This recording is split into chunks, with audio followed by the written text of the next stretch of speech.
Are you feeling it too? That pressure inside your mind, the thoughts that never stop, the sense that you're always one breath away from peace, but can never quite find it. You've tried everything: motivation, therapy, focus, mind hacks, but deep down, a quiet part of you knows you're not broken. You're just running an outdated signal. What if I told you that the anxiety, the burnout, the mental loops aren't flaws, but feedback? That the very system you believe is sabotaging you is actually trying to wake you up? Welcome to the truth. Your brain isn't malfunctioning. It's misaligned with the sacred code it was born to follow. And now, finally, science is proving what mystics always knew. You can reprogram your brain. You can heal your nervous system. You can access a higher frequency of consciousness through one forgotten key: stillness. You're about to discover a method older than civilization, a spiritual technology hidden in silence, now confirmed by neuroscience to rewire the brain, release emotional trauma, and reactivate the interface between mind and soul. No mantras, no beliefs, no illusions, just you, watching you.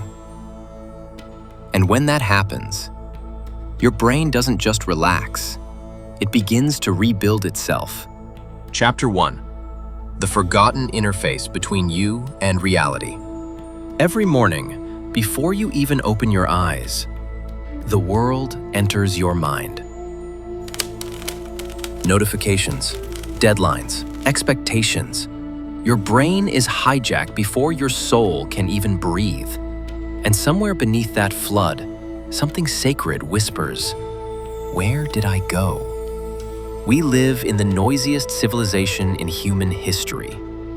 Our ancestors looked at stars to find their rhythm. We stare at screens and forget we even have one. Your nervous system was never meant to process 10,000 thoughts a day. Your mind is not built to be a battlefield of notifications, stress, comparison, and digital overload. And yet, this has become our normal. So we normalize dysfunction. We call anxiety being busy. We call numbness being strong. We call disconnection success. But the truth is, you're not overwhelmed because you're weak. You're overwhelmed because your awareness has been scattered into fragments, and no one taught you how to call it back. There is a portal inside you, not a metaphor, a literal neurological portal. It exists between your perception and your reaction, between stimulus and response, between life happening and you choosing how to meet it. But you've never been shown how to access it, because in this world, we've been trained to react, not to witness.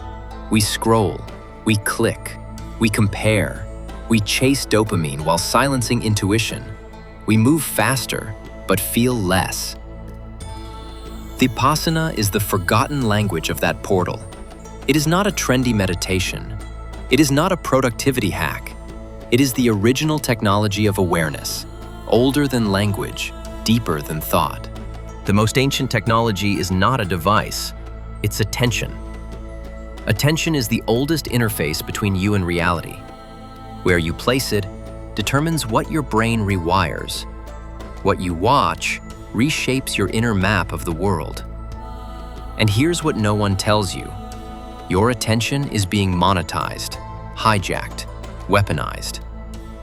Companies pay billions to control it, because whoever controls your attention writes your internal reality. But when you turn your attention inward, when you stop outsourcing your awareness, you begin to break the spell. Pipasana trains you to observe instead of obey, to witness your thoughts without being swallowed by them, to feel emotion without collapsing into it. It's not silence for the sake of peace. It's silence for the sake of reclaiming authorship over your mind. The shift from victim of the mind to architect of awareness. Most people live as involuntary participants in their own consciousness. They don't think, they're thought. They don't feel, they're flooded. They don't respond, they react. Vipassana reverses that. You begin to realize you are not the thought, you are not the feeling, you are not the story. You are the space in which all of it happens. You are the witness behind the noise. And this shift from identity to observation is not spiritual fluff. It's the beginning of neurocognitive freedom. MRI scans now show what monks have known for millennia. Observation restructures cognition. Stillness reprograms neural circuits. You are not here to escape your mind. You are here to liberate it. Chapter 2. Your brain is not a cage. It's a spell you can break. They told you your brain is fixed, that who you are is a static result of genes, trauma, and past mistakes, that your patterns define your personality, and that you can cope, but never truly change. But here's the truth they don't want you to remember. Your brain is not your fate. It's your clay. You were born with the most advanced tool in the universe, and no one gave you the manual. But ancient mystics knew it, and now modern neuroscience is finally catching up. They call it neuroplasticity, the brain's hidden ability to rewire itself through focused awareness, intention, and repetition. But Vipassana called it something else: direct insight, self-liberation through stillness. The inner operating system you were never taught to use. Your brain is not just a container of thoughts. It's an evolving organism, a living reflection of where you place your consciousness. Every thought you revisit becomes stronger. Every emotion you suppress becomes encoded. Every belief you reinforce becomes structure. The mind doesn't store experiences. It stores how you relate to them. That means you can't heal by thinking differently. You heal by relating differently to thought itself. Vipassana gives you the space to see your patterns, not as truth, not as identity, but as passing code. And when you stop reacting, the code loses its power. Science meets silence. Studies show that your neural pathways aren't set, they're fluid. Focus on anxiety daily and your brain wires itself for fear. Focus on stillness and your brain creates new roads for peace. MRI scans of consistent meditators show increased gray matter in the hippocampus, the region tied to memory and emotional regulation, reduced size and activity of the amygdala, the part responsible for fear and overreaction, strengthening of the prefrontal cortex, the region tied to conscious decision-making, insight, and attention. This isn't metaphor. This is visible transformation. Stillness doesn't just soothe you, it rewrites you. Breaking loops, from reaction to reclamation. Most people live in mental loops. An event triggers emotion. Emotion triggers thought. Thought triggers identity. Identity triggers behavior. And then, the cycle repeats. Vipassana doesn't break the loop through force. It dissolves the loop through clarity. When you watch your mind, without judgment, without control, you begin to see the cycle for what it is, a script. And the moment you stop feeding the script, it collapses. This is not about controlling your thoughts. It's about breaking the illusion that they control you. Rewiring the divine architecture within. Your brain is an altar. Every thought you dwell on is an offering. Every emotion you revisit is a prayer. Vipassana teaches you to cleanse the altar, to remove the noise, the false gods, the outdated stories, not by escaping your mind, but by entering it as a sacred architect. You are not here to survive your thoughts. You are here to reshape them. And when you do, you don't just change your brain, you change your perception of reality itself. Because perception doesn't happen in the world, it happens inside you. Chapter 3. The secret rewiring happening inside you. There's something extraordinary happening inside your brain, not in theory, not in metaphor, but in measurable structure. And yet, you can't see it in the mirror. You can't feel it instantly. That's why most people miss the transformation, because it happens in silence. And modern life has made us terrified of silence. But here's what you need to know. While you sit, while you breathe, while you watch yourself, your brain is doing something miraculous. It's rewiring, not with effort, not with motivation, but with awareness. You don't need willpower, you need witnessing. Willpower is brittle, it breaks under pressure. But awareness? Awareness is architecture. Every time you return to the present moment, you're placing bricks in the temple of your own mind, and science is now watching that temple being rebuilt in real time. What the scanners now see. Inside your brain, 3 sacred centers are undergoing a quiet revolution. The hippocampus. Often called the memory maker, this seahorse-shaped region is your emotional compass. It helps you learn, regulate, and heal. And guess what? In consistent meditators, the hippocampus expands. It literally grows more gray matter, which means more resilience, more clarity, and deeper emotional memory. The amygdala. This is your fear engine, your internal alarm system. It's what triggers the fight, the flight, the freeze. But under meditation, the amygdala begins to shrink. Its overactivity calms down. You start responding to life instead of reacting from panic. This is not just peace. This is biological liberation from fear. The prefrontal cortex. This is your seat of executive function, focus, planning, impulse control, decision, awareness. Long-term meditators show increased gamma wave activity in this region.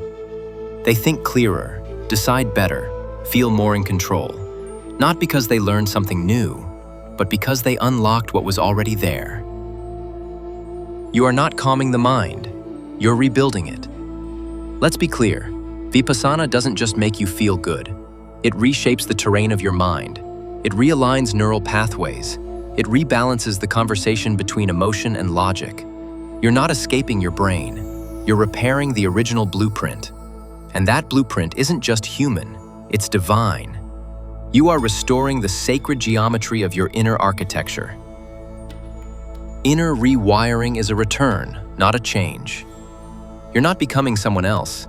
You're returning to the version of you before the noise, before the trauma was programmed, before the loop became your identity, before your fear shaped your reality.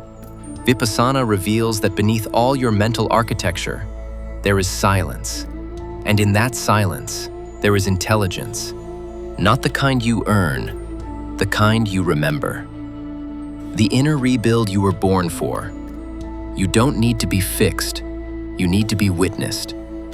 You don't need a new identity. You need the space to let the old one dissolve. You don't need to fight your brain. You need to free it from the story it was never meant to carry.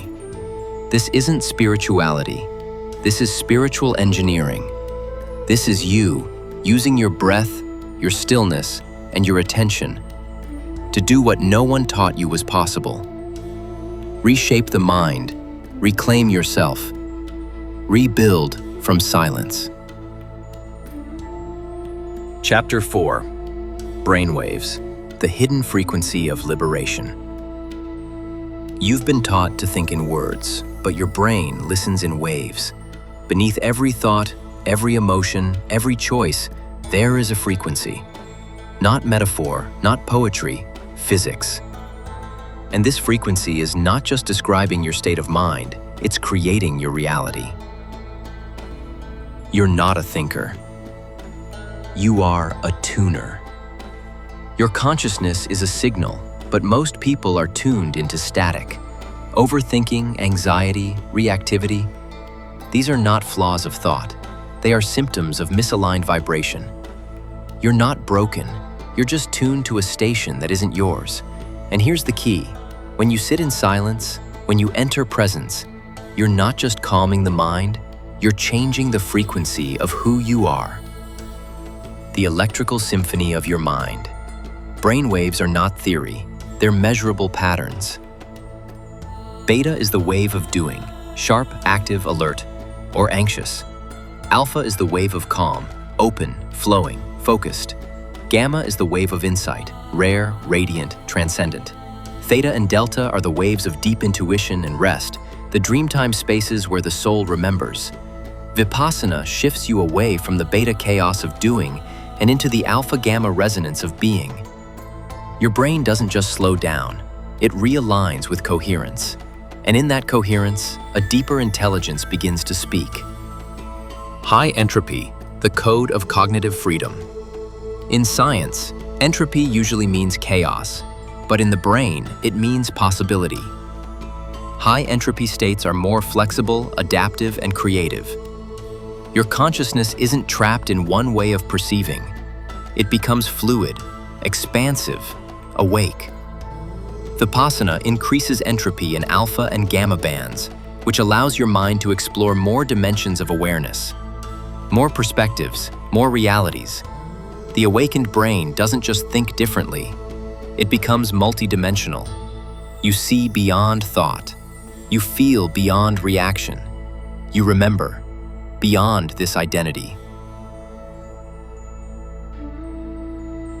You are the frequency you choose to hold. Every emotion carries a frequency. Every thought is a tuning fork. Every breath is a recalibration. Vipassana teaches you to stop chasing peace and start vibrating at its frequency. You stop trying to think your way out of pain. You feel your way back into harmony. And science confirms, long-term meditators don't just feel better. Their brainwaves restructure themselves to sustain elevated states. You are not thinking your way into awakening. You're vibrating your way into it. Thought is linear, frequency is infinite. Here's the real mystery. Thought moves in lines, but vibration moves in fields. When you think, you grasp. When you align, you receive. Vipassana shifts you from control to connection, from force to frequency, from narrative to energy. This is why silence feels like truth, because silence is where the signal becomes clear. And when your signal clears, reality responds. In the stillness, your brain doesn't sleep, it sings. And in that song, you begin to hear something you forgot. Not a voice, not a thought, a frequency. The original sound of you, before the noise, before the world, before the forgetting. Chapter 5. The Alchemy of Emotion, turning pain into presence. What if your sadness wasn't a flaw, but an invitation? What if your anxiety wasn't a malfunction, but a map? What if every emotion you try to silence was actually the key to unlocking your next level of self? Most people were never taught how to feel. They were taught how to suppress, how to perform, how to survive. So we do exactly that. We armor up. We smile while we suffocate. We become experts at hiding from the very emotions that are trying to liberate us. But here's the truth that Vipassana whispers through the silence.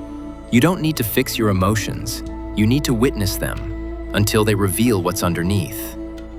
Looking for space. Anger is not evil.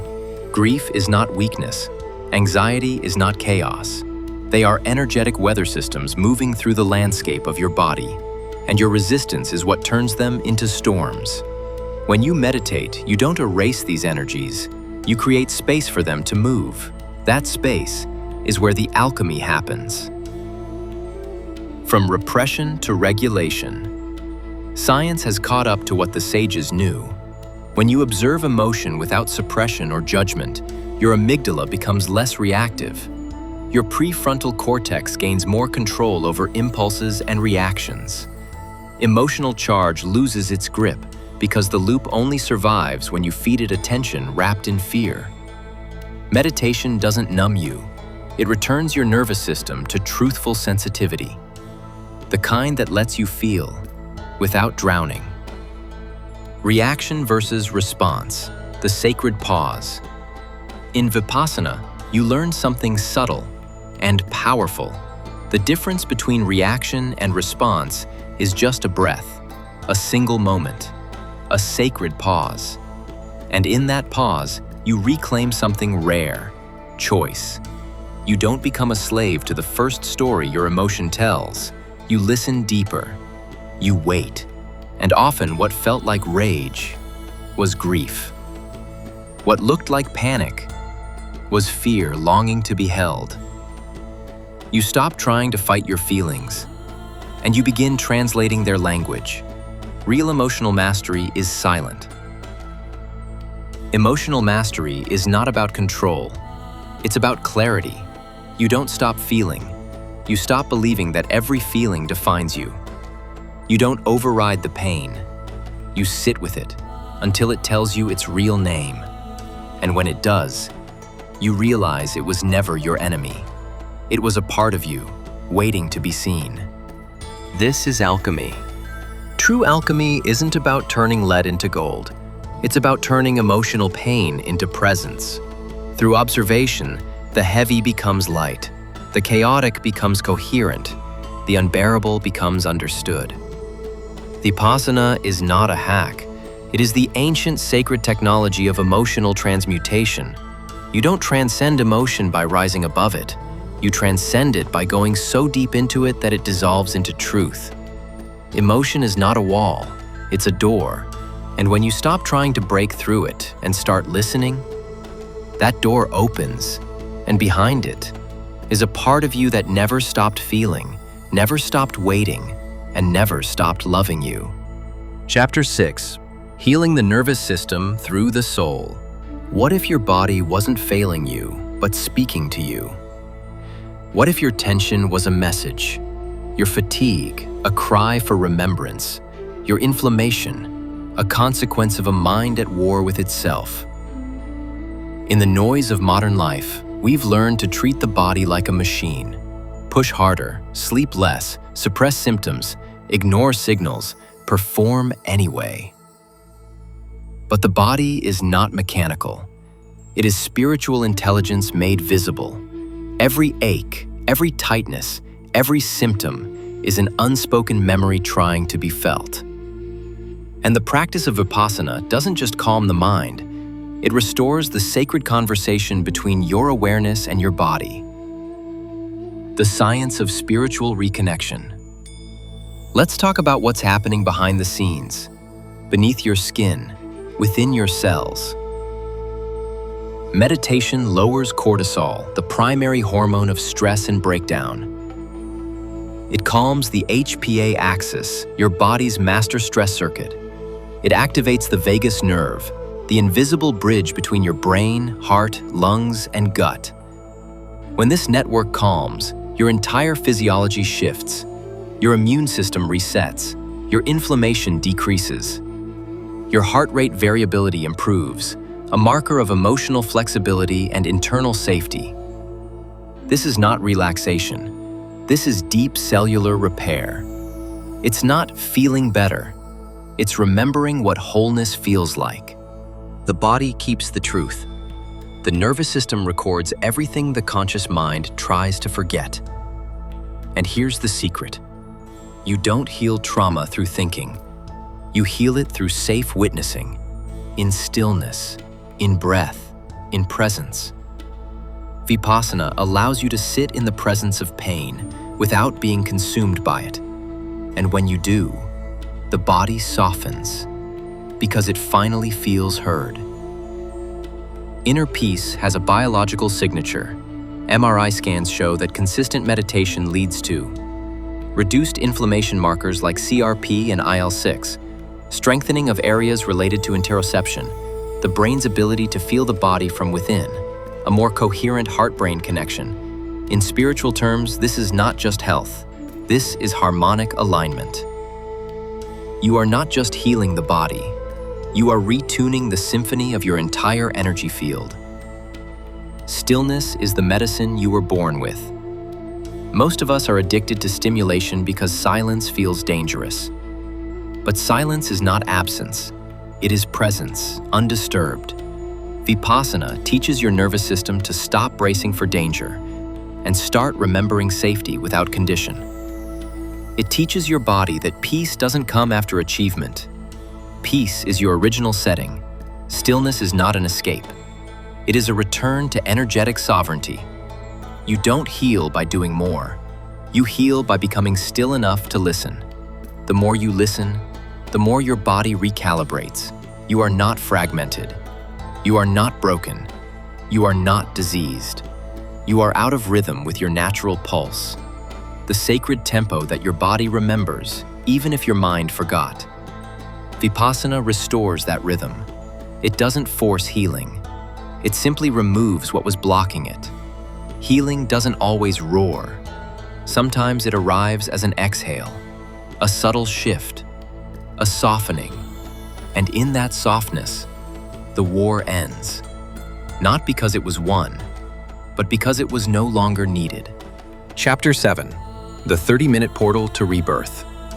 You've been told awakening takes years, lifetimes, devotion, retreats in caves. But what if the real portal only needed 30 minutes? Not to change everything, but to begin the one change that matters, returning to yourself. The resistance you don't know you're carrying.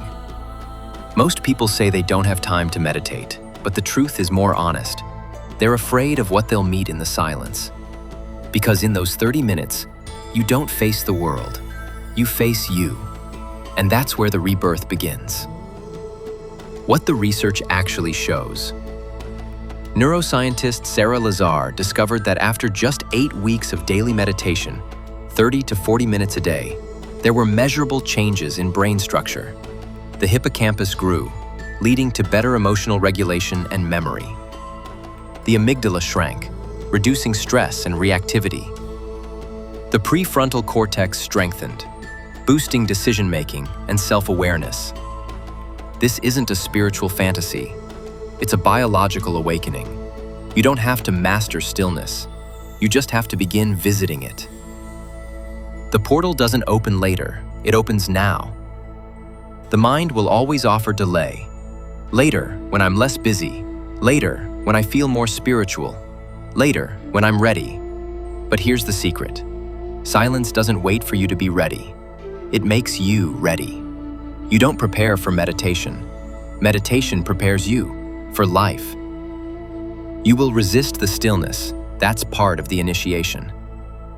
At first, your body will fidget. Your thoughts will scream. Your emotions will twist. This is not failure. This is purification. Stillness surfaces everything you buried, not to punish you, but to set you free. These 30 minutes aren't a practice. They are a mirror. And every day you return to it, the image becomes clearer. Consistency over intensity. It's not about how long you sit once. It's about how often you return. Even 10 minutes of honest stillness every day is more transformative than 1 hour once a month. Why? Because every time you show up, you reteach your nervous system that it's safe to pause. You reteach your identity that it's not built on performance. You reteach your soul how to listen. The breath is the bridge. You don't need incense. You don't need mantras. You don't need rituals. You need one thing: to stop, to breathe, to be here. Because your breath is not just air. It's a bridge between mind and body, between past and presence, between illusion and essence. Every inhale says, I'm alive. Every exhale says, I'm willing to return. What if you just started? Not tomorrow, not when life calms down. Now. Sit, breathe, feel the resistance. Let it stay, and stay anyway. Because those 30 minutes, they're not taking time away from your life. They're giving your life back to you. Stillness doesn't ask you to be perfect. It asks you to be present. And if you return to it, even shaking, even resisting, even doubting, it will return something to you in silence. Yourself. Chapter 8. The Sacred Technology Within. You were born with the most advanced spiritual technology ever created, and you've been taught to look for it everywhere but inside yourself. It doesn't run on electricity. It runs on presence. It doesn't need activation. It needs remembrance. You are not missing anything. You've been distracted from everything. You've been trained to seek truth in books, gurus, systems, and teachings, to collect methods, to chase light, to heal endlessly. But what if the true path was not about adding more, but about subtracting everything that covers what's already there? Vipassana doesn't install anything new into you. It reveals what was hidden beneath the noise. The silence doesn't teach, it unveils. And what it unveils is you. The temple was never outside. Every sacred text speaks of a holy place, a temple, a sanctuary, a kingdom not of this world. But that place was never external. It lives behind your eyes, beneath your breath, in the quiet field of awareness you forgot how to enter. Vipassana is not a technique. It is the key to that hidden sanctuary. Not through belief, not through striving, through stillness. And when you sit long enough in that sanctuary, you begin to hear something strange and familiar. You were never locked out. You were the door. You are the interface between matter and spirit. Your body is a conductor. Your brain is a translator. Your breath is the sacred code. Every time you observe without judgment, you activate this internal interface, the bridge between your humanity and your divinity. Science calls it interoception, neuroplasticity, vagal regulation. Mystics called it awareness, presence, union. But it's all the same truth. You are not just part of the system, you are the system. When you stop searching outside, you unlock the architecture of the infinite within, the operating system you were born with. The original technology isn't artificial, it's ancient, organic, and intelligent. It doesn't crash, it waits, silently, for you to remember how to operate it again. Vipassana isn't just self-observation, it's a reactivation of the divine interface coded into your nervous system. You were not designed to be distracted, you were designed to perceive the invisible. And every moment you return to stillness, that code begins to pulse again, awakening the language of truth, coherence, and remembering. You are the temple. You are the flame. You are the key. You are not a seeker. You are the one being sought, not by the world, but by your own buried self. Vipassana doesn't bring you peace. It brings you back to the sacred code that was always whispering underneath the thoughts, the pain, the striving, the search. A code written in stillness, spoken in breath, remembered only when you stop looking for it. This is not the end of your journey. This is the return to where it began. You didn't need to be upgraded. You needed to be unmuted. And now that the silence is speaking again. Final chapter. The signal has always been yours. You didn't find this video by chance. You didn't click it. You were called by it. Not by the screen, not by the algorithm, by the part of you that's been watching from the beginning, the part that remembers. What if you're not learning? You're remembering. Everything you felt here, the stillness, the silence, the resonance. It didn't come from me. It didn't come from words. It came from the part of you that knows, the part that was never lost, only waiting. Vipassana is not the path. It is the mirror that shows you were always the path. You don't need more information. You need activation. The modern world will keep asking for more knowledge, more speed, more answers. But the soul, it only ever needed one moment of truth to begin transforming. You've just had that moment. Now the only question is, will you return to it or scroll past the call again? If you don't know where to begin with breath. No ritual, no preparation, no permission. Just stop, close your eyes, and listen. To the breath, to the silence, to the frequency that's been waiting to speak through you. You are the signal. You are the system. You are the answer. Not broken, not behind, not late, just distracted. And now, you're not. There is a place inside you, untouched by fear, unburdened by time, immune to noise. That place is not something you achieve. It's something you return to. And the door is already open.